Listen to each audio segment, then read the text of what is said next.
Good morning students. Thank you. Yes ma'am. Today is your Hindi class. Okay ma'am. अभी हमने आपकी lesson number 1 जितना उठा गगन है की संदर्भ सहित व्याख्या देखी थी। अब हम लोग आगे करते हैं इसी लेसन की, इसी पार्ट की एक्सरसाइज अभ्यासमाला। तो आप सब देखिए, प्रश्न नंबर 1 जो है वो मौखिक प्रश्न है। दूसरा जो लिखित, उनको आपको खुद से करना है। बताइए, विश्व में परिवर्तन कौन चाहता है? कवि विश्व में परिवर्तन चाहता है। ज्वालाओं से जलते जग में से कवि का क्या तात्पर्य है? कवि का तात्पर्य है कि हम लोगों में भेदभाव की भावना है, उसको कवि ने ज्वालाओं से जलते जग से कहा है। गतिमय बनने से क्या तात्पर्य है? कवि ने हमेशा हमको चलते रहने की और नए कार्य करते रहने की प्रेरणा दी है, यानी कि गतिमय बनने के लिए कहा है। मूर्ति रचना शब्द से क्या तात्पर्य है? मूर्ति रचना से कवि ने कहा है कि हम नए अक्षर, नए राग को बनाकर नए समाज की रचना करें। कवि किस वस्तु को सृजन करने को कह रहा है? कवि मौलिक गुणों के साथ अपने आप का सृजन करने को कह रहा है।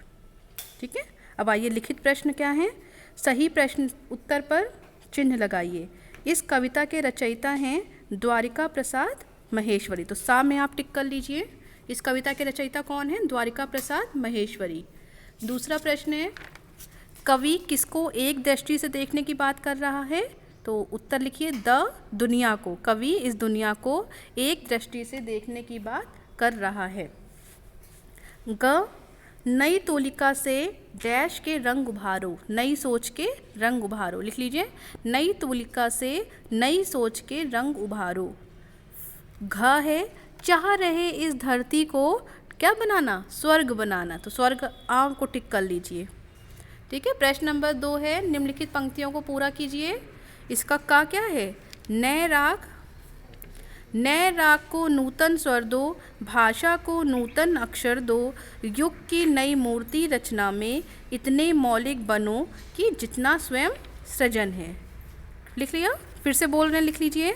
नए राग को नूतन स्वर दो, भाषा को नूतन अक्षर दो, युग की नई मूर्ति रचना में इतने मौलिक बनो कि जितना स्वयं सृजन है।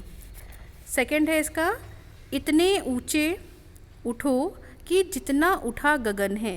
इतने ऊंचे उठो कि जितना उठा गगन है। देखो इस सारी दुनिया को एक दृष्टि से, सिंचित करो धरा समता की भाव दृष्टि से, जाति भेद की, धर्म भेष की, काले गोरे रंग द्वेष की। ठीक है, ये आपकी पंक्तियों को पूरा किया है। प्रश्न नंबर 4 है, सही मेल मिलाओ। तो यहाँ पे आपको मेल करना है। का को कॉलम ए को कॉलम बी से मैच करना है। जाति भेद की क्या आएगा यहाँ पर? जाति भेद की, धर्म वेश की, इसको मिलाइए। है नई तूलिका से क्या करना है? नई तूलिका से चित्रों के रंग उभारो। चित्र लिखिए। नेक्स्ट है भाषा को क्या करना है? नूतन अक्षर दो। भाषा को नूतन अक्षर दो। तोड़ो बंधन रुके ना चिंतन। है अगर कहीं हो स्वर्ग उसे धरती पर लाना। क्लियर है? चलिए फिर देखिए प्रश्न नंबर 5, पंक्तियों का आशय स्पष्ट करिए।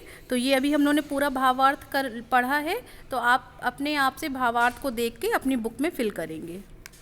नेक्स्ट आइए प्रश्न नंबर 6, निम्नलिखित प्रश्नों के उत्तर दीजिए। पहला है, कवि क्या क्या परिवर्तन समाज में करना चाहता है?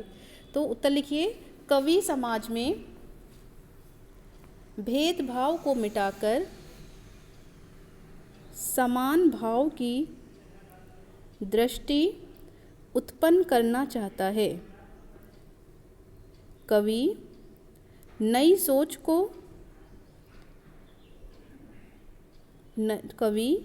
सोच का निर्माण करना चाहता है, जिसमें जाति, धर्म, रंग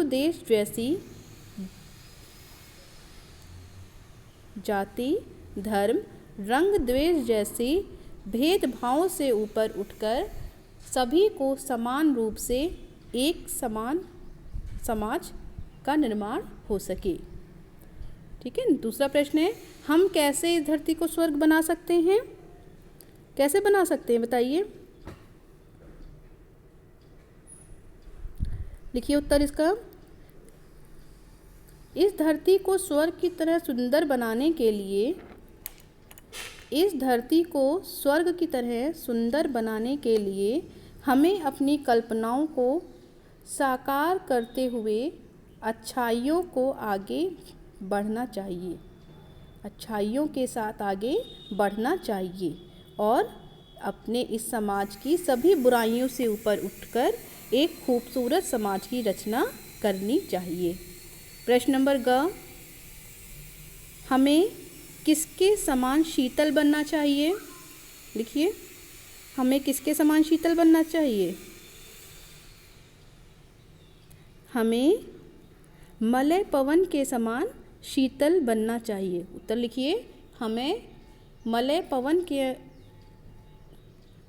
जैसा शीतल बनना चाहिए। नेक्स्ट प्रश्न है घ, मृत्यु के दो द्योतक कवि ने किसे कहा है? मृत्यु के द्योतक कवि ने किसे कहा है बताइए? कवि ने जो मोह माया है उसको द्योतक कहा है कि यही हमारी उन्नति को रोकता है। तो लिखिए इसका उत्तर। कवि ने अतीत में हुई बुरी घटनाओं को छोड़कर अच्छी बातों को ग्रहण करते हुए भविष्य निर्माण करने को कहा है। कवि ने बुरी घटनाओं और अतीत की बुरी बातों को मृत्यु के समान बताया है। ठीक है, तो ये आपके प्रश्न उत्तर हैं। अब इसका भाषा बोध का जो भाग है वो आप स्वयं करेंगे। प्रश्न नंबर 7, 8 और 9 इसको आप स्वयं करेंगे कॉपी में। साथ ही आप नेक्स्ट लेसन पाठ 2 मुक्ति इसकी रीडिंग करेंगे और डिफ़िकल्ट वर्ड जो भी आपको कठिन शब्द लगेगा इसको अंडरलाइन करेंगे। साथ ही एक्सरसाइज ढूंढेंगे। नेक्स्ट क्लास में मिलते हैं हम लोग नए लेसन के साथ। तब तक आप लोग अपना वर्क कंप्लीट करेंगे। Okay, thank you.